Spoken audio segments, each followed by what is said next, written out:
नमस्कार मित्रों। आजकल बिहार के चुनाव के बाद बहुत मुद्दा उठ रहा है कि खूब धांधली हुई है। इलेक्शन कमीशन ने सरकार का साथ दिया है और सर की जो इलेक्टोरल प्रोसेस है बहुत बुराइयां हो रही हैं। तो आज मैं इसी के बारे में आपसे डिस्कस करना चाहूंगा। चुनाव किसी भी लोकतंत्र की, डेमोक्रेसी की सबसे बड़ी उत्सव होता है, लेकिन इस उत्सव को सफल बनाने के लिए असली जिम्मेदारी उन लाखों ऑफिसर्स और वर्कर्स पर होती है जो इलेक्शन मैनेजमेंट की रीढ़ है। लेकिन अक्सर इतना बड़ा सिस्टम संभालते समय जानकारियां बिखर जाती हैं, प्रक्रियाएं भूल जाती हैं, तनाव बढ़ जाता है। इसी समस्या को हल करने के लिए आता है सर इलेक्ट्रोल मैनेजमेंट मॉडल, यानी स्पेशल इंटेंसिव रिवीजन। ये क्या है? ये चुनाव से जुड़ी सभी महत्वपूर्ण प्रक्रियाओं, नियमों, प्रोटोकॉल्स का एक फोकस्ड रिवीजन मॉडल है जो कम समय में मैक्सिमम सीख देता है और परमानेंसी बनाता है। इस मॉडल का मोटिव है error free election, quick decision और better preparation in least time और zero error model. Election management में सर की जरूरत क्यों है?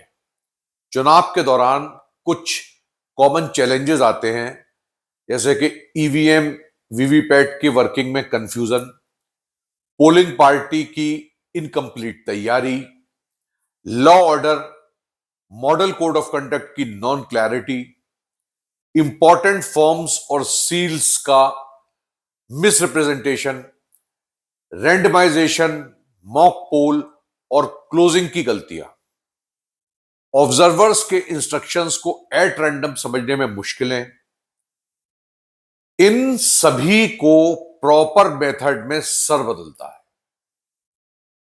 सर इलेक्ट्रोल मैनेजमेंट के 3 पावरफुल पिलर्स हैं, जिसका पहला है selection of required important points.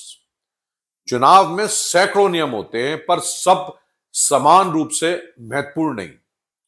इसलिए सर का पहला चरण है सही चीजें चुनना। ईवीएम वीवीपैट का फंक्शनिंग प्रॉपर होना चाहिए, पोलिंग डे में प्रॉपर चेकलिस्ट होनी चाहिए, मॉक पोल का प्रोसीजर प्रॉपर होना चाहिए, प्रिसाइडिंग ऑफिसर अपना एफिशिएंटली काम करे, फॉर्म 17A, 17C, 17D ये सब प्रॉपरली भरे जाएं। 17A में जो लोग वोट डालने आते हैं उनकी गिनती होती है, ये पोलिंग ऑफिसर इसको साइन करते हैं और कितने वोटर आए वो सब इसमें भरा होता है। 17C में ईवीएम में कितने वोट पड़े और उनकी क्या काउंटिंग है और ये 17A से मैच कर रहे हैं नहीं कर रहे, ये प्रिसाइडिंग ऑफिसर चेक करते हैं। 17D में कितने टेंडर्ड वोट्स हुए, ताकि कोई फेक वोटिंग तो नहीं हुई है, फाइनली इसको प्रिसाइडिंग ऑफिसर चेक करते हैं। फिर प्रिसाइडिंग ऑफिसर सीलिंग और हैंडलिंग देखते हैं, मतदान केंद्र की व्यवस्था देखते हैं, मॉडल कोड ऑफ कंडक्ट देखते हैं, काउंटिंग प्रक्रिया, लॉ एंड ऑर्डर कोऑर्डिनेशन। दूसरा प्रोसेस है इंटेंसिफाई। इसका मिशन है इस प्रोसेस को इजी बनाना, फास्ट करना और मेमोरेबल करना। तीसरा है रिवीजन, छोटे छोटे राउंड्स में रिवीजन। सर में 3 तरीके के रिवीजन होते हैं। पहला तो होता है 10-15 मिनट का, जो सिर्फ चेकलिस्ट, महत्वपूर्ण फॉर्म, सभी स्टेप्स प्रॉपर है नहीं। दूसरा होता है 40-45 मिनट का, पूरा EVM procedure, trouble shootings, polling day plan, model code of conduct. और चौथा है अल्ट्रा शॉर्ट रिवीजन, 1 मिनट का। इसमें keywords, sequences, do's and don'ts ये सब होते हैं। इससे चुनाव का हर अधिकारी जीरो एरर की स्थिति में पहुंचता है। सर इलेक्ट्रोल मैनेजमेंट कैसे लागू होता है?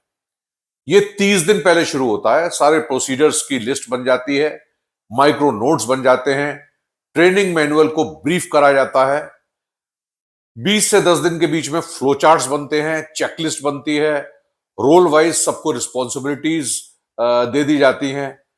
2 दिन और 10 दिन के बीच में बूथ स्तरीय कार्यों का सारा रिवीजन हो जाता है, लॉ एंड ऑर्डर का कोऑर्डिनेशन हो जाता है, और 1 दिन पहले अल्ट्रा शॉर्ट रिवीजन होता है जिसमें मॉक हैंडलिंग और फाइनल वेरिफिकेशन होता है। अब इस मॉडल से परिणाम क्या बोलते हैं? 80% तक कमी आ जाती है गलतियों की भी और समय की भी। रिस्पॉन्सिबिलिटीज में क्लैरिटी होती है, टेंशन फ्री माहौल रहता है, हर बूथ लेवल पर कोऑर्डिनेशन रहता है। सबसे महत्वपूर्ण बात यह है, पूरे जिले या राज्य का चुनाव ट्रांसपेरेंट होता है और इफेक्टिव होता है। यह मतदाता सूची चुनाव प्रक्रिया में किसी भी एरर के रेक्टिफिकेशन के अलावा कुछ नहीं। क्या यह अच्छा है या बुरा? इसका उद्देश्य केवल मतदाताओं को सही करना है और फेक वोटर्स को मतदान सूची से हटाना है। मान लीजिए कि एक क्षेत्र में सिर्फ 4 मतदाता हैं, क्षेत्र में सरकारी लाभ 100 रुपए का आता है। अब ये 4 मतदाता, मान लीजिए एक हिंदू, मुस्लिम, सिख, ईसाई 4 हैं, इन सबके बीच 25-25 रुपए बटेगा। यदि कोई घुसपैठिया रिश्वत देके 5वां मतदाता बन जाता है, अपना फर्जी आधार कार्ड, फर्जी वोट बना के, और अब ये जो 100 रुपए आने थे वो 5 लोगों में बटेंगे, तो फिर पीड़ित कौन है? जो भारत का मूल निवासी है, मूल नागरिक है, जिसके अधिकार घुसपैठियों को वितरित किए जा रहे हैं। अरब देशों में भी सब इस्लामी राष्ट्र हैं, सब अपने नागरिकों के अधिकारों की रक्षा के लिए पड़ोसी देशों की घुसपैठ बर्दाश्त नहीं करते। मेरी राय में ये जो सरकारी अफसर हैं जो फर्जी पहचान पत्र या वोटिंग आईडीज बनवा देते हैं, इन सब पर मुकदमा चलना चाहिए और उन्हें कड़ी से कड़ी सजा देनी चाहिए। जो लोग भारत के चुनाव आयोग की आलोचना करते हैं, उन्हें शर्म आनी चाहिए। भारत का चुनाव आयोग अंतरराष्ट्रीय स्तर पर मान्यता प्राप्त है और सम्मानित है। भारत दुनिया में सबसे बड़े लोकतंत्र के रूप में और प्रभावी, ट्रांसपेरेंट और विश्वसनीय चुनाव कराने में 75 से अधिक सालों से सक्रिय है। रिकॉर्ड है ये, और दुनिया भर में भागीदारी वाले लोकतंत्र और चुनाव प्रशासन को बढ़ावा देने में अग्रणी भूमिका निभा रहा है। भारत का चुनाव आयोग associations of world election bodies का एक सदस्य है, फाउंडर मेंबर है और पूर्व अध्यक्ष भी है। एसोसिएशन इसमें 119 इलेक्शन मैनेजमेंट कमीशंस हैं जो इसके मेंबर्स हैं। Associations of the Asian election authorities का फाउंडर मेंबर है और चेयरमैन है। Forum of election management bodies of South Asia का पुराना अध्यक्ष, भूतपूर्व अध्यक्ष, international institute for democracy and electoral assistance का स्टॉकहोम वाले का कॉमनवेल्थ का मेंबर, और इसमें 2010 में जो है इसका सदस्य भी बना है। इलेक्शन कमीशन ऑफ इंडिया ने हमेशा डेमोक्रेसीज के बीच अंतरराष्ट्रीय सहयोग की आवश्यकता का सपोर्ट करा है। 2011 से भारत निर्वाचन आयोग ने अपने प्रमुख ट्रेनिंग इंस्टीट्यूट से 109 देशों के लगभग 70,000 इलेक्शन ऑफिसर्स को ट्रेन करा है। आयोग ने विभिन्न देशों जैसे Fiji, Cambodia, Thailand, Nepal, Uzbekistan, Kazakhstan, Zimbabwe, Sri Lanka आदि के चुनावों के लिए अपने एक्सपर्ट्स और ऑब्जर्वर्स भी दिए हैं। नेपाल, भूटान, नामीबिया में भारत में निर्मित इलेक्ट्रॉनिक वोटिंग मशीन का उपयोग हो रहा है और भारतीय निर्वाचन आयोग ने उन्हें टेक्निकल असिस्टेंस प्रदान किया है। इन सभी इंटरनेशनल अचीवमेंट्स के बावजूद आयोग की आलोचना करना अपनी असफलताओं के लिए चुनाव आयोग को दोषी ठहराने के अलावा और कुछ नहीं है।